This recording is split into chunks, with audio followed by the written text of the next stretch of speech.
নমস্কার, আর M news 24-এ আপনাদের সকলকে স্বাগত জানাই। এই মুহূর্তে আমি দাঁড়িয়ে রয়েছি বীরভূম জেলার রামপুরহাট সাব ডিভিশনের মারগাম থানার মারগাম যে গ্রাম, সেই গ্রামের যে মাঠ, সেই মাঠে দাঁড়িয়ে রয়েছি। আপনারা সকলেই জানেন এখন বর্ষাকাল, এবং এই বর্ষাকালের শুরুতেই গ্রাম বাংলায় শুরু হয় আমন ধানের চাষ, এবং সেই আমন ধানের চাষে যারা যুক্ত অর্থাৎ চাষি ভাইরা কেমন রয়েছে সেই নিয়ে আজকের আমাদের এই প্রতিবেদন। এবং রয়েছেন একজন কৃষক, তার সাথে একটু কথা বলবো।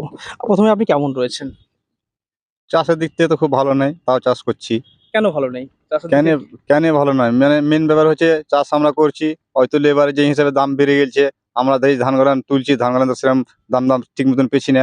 জিনিসপত্রের দাম, জোড়ার দাম হাই বেড়ে গিয়েছে।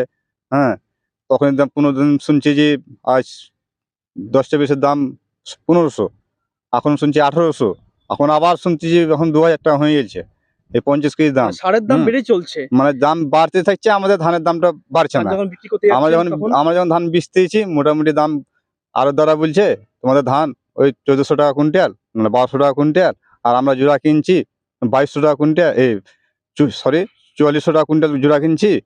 আর আমরা এমনি ধানে তো দাম পাচ্ছি না, প্লাস মুনিশের যে হিসাবে দাম মজুরি বেড়ে বাড়তেই থাকছে। হ্যাঁ, চাষ করে তো আমরা তো খুব সমস্যার মধ্যে রয়েছেন। খুব সমস্যার মধ্যে। আচ্ছা, 1 বিঘা জমিতে ধান চাষ করে কত ফলন হচ্ছে? এক বিঘা এই খরার ধানে মোটামুটি হবে 7 কুইন্টাল 8 কুইন্টাল করে ফলন করছি। 7 কুইন্টাল ফলন হচ্ছে। ফলন হচ্ছে। আর কত খরচা হচ্ছে?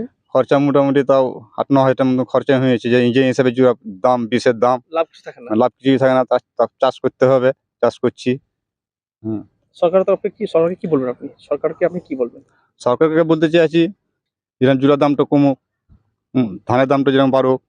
ধানের দাম তো জোড়ার মতনই দামের মতন যদি কুইন্টাল হয় তাতেও ঠিক আছে, তাহলে চাষ করে লাভ হবে। আর নাহলে জোড়ার দামটা যে হিসাবে বেড়ে গেছে, অতটা ধানের দামটা বাড়ছে না, ওই লেগে আমাদের সমস্যাটা বেশি দাঁড়িয়ে গিয়েছে। কি নাম আপনার? আমার নাম তপন লেত, দানগ্রাম বাড়ি, রামপুরহাট থানা। Thank you. Birbhum. Thank you.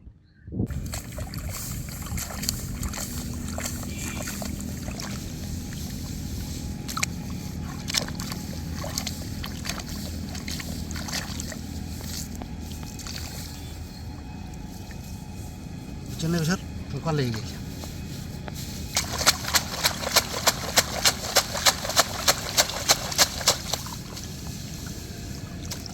আমন ধান নবন চলছে, এবং আমার সঙ্গে রয়েছেন যারা কৃষি কাজের সঙ্গে যুক্ত রয়েছেন, যারা ক্ষেত মজুরের কাজ করেন, তাদের সঙ্গে কথা বলবো। মাসি, আপনি কেমন আছেন?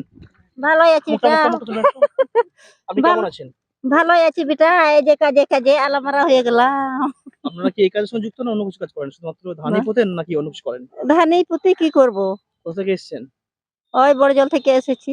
কত টাকা করে পান এই কাজের জন্য? 400 টাকা। 400 টাকা। কতক্ষণ কাজ করতে হয়? এই যে সকালে 6টায় লেগেছি। কত থেকে চলছে? কতক্ষণ চলবে? হ্যাঁ, এই 6 ঘন্টা বিছুন 6 তোলা ঘন্টা। পোতা। লবতা হয়ে গেল। হ্যাঁ, হয়ে গেল। বাড়িতে কে কে আছে? একটু হ্যাঁ? বাড়িতে কে কে আছে? কে আছে? ছেলে আছে, বউ আছে। এই 400 টাকায় হয় বাড়িতে খাওয়া দাওয়া তা খরচা হয়? হয় না। কি করে চলে আপনার সংসার? কি করে চলে? ওই কুড়িং বুড়িং খেটে খুটে ওই চলে। ছেলে করে, বৌমা তো বাচ্চা নিয়ে কাজে পারে না। আচ্ছা। ঘরে থাকে, বাড়িতে রান্না বান্না করে। ছেলে আর আপনি আছেন। হুম, মাঠে কাজ করেন। হুম। 400 টাকা পান, 400 হ্যাঁ, টাকায় আপনার সংসার চলে। হ্যাঁ, হ্যাঁ। তো এরকম কাজ, আপনার তো অনেক বয়স হয়েছে, ভাতা পাচ্ছেন? ভাতা পিছিয়ে দাও। ভাতা কত? 1000 টাকা। 1000 টাকা কত? 1000 টাকাতে মাস পুষবে? টাকা পুষবে পাচ্ছেন? না। পাচ্ছেন তো? হ্যাঁ, পেয়েছি। আচ্ছা, কি নাম হ্যাঁ। আপনার? না বলবো না। দর্শক বন্ধু, আপনারা শুনলেন সেই মাসিমা, যিনি তার বয়স অনেকটাই, তিনি এই কাজ সঙ্গে যুক্ত রয়েছেন। তার বাড়ি হচ্ছে রামপুরহাট সংলগ্ন বড়পাহাড়ি সংলগ্ন একটি গ্রামে, এবং তিনি সেখান থেকে এখানে কাজে এসেছেন, এবং সেই ছবি আপনাদের সরাসরি দেখাচ্ছি আর এম নিউজ 24-এ। ধন্যবাদ। দর্শক, আমরা সকলেই জানি যে ভারতবর্ষ একটা কৃষি প্রধান দেশ, এবং কৃষি আমাদের আত্মনির্ভরতার মেন উপায়। তাই কৃষকদের ওপর আমাদের সকলকে নির্ভর হতে হয়, এবং আমরা সকলেই জানি যে কৃষকই হচ্ছে জাতির মূল ভিত্তি। তারা ভোরের আলো ফোটার আগেই মাঠে যায়, রোদে পুড়ে বৃষ্টিতে ভিজিয়ে দিন শেষে আমাদের প্লেটে খাবার তুলে দেয়। অথচ আজকের আধুনিক সভ্যতায় আমরা সেই কৃষককেই ভুলে যাই, যার পরিশ্রমে গড়ে ওঠে আমাদের জীবন। এবং এই বিষয়ে অনেকেই অনেক রকম মতামত রেখেছেন। অজিত কুমার ভট্টাচার্য এ বিষয়ে বলেছেন, কৃষকেরই ঘামেই পৃথিবীর খাদ্য জন্মায়।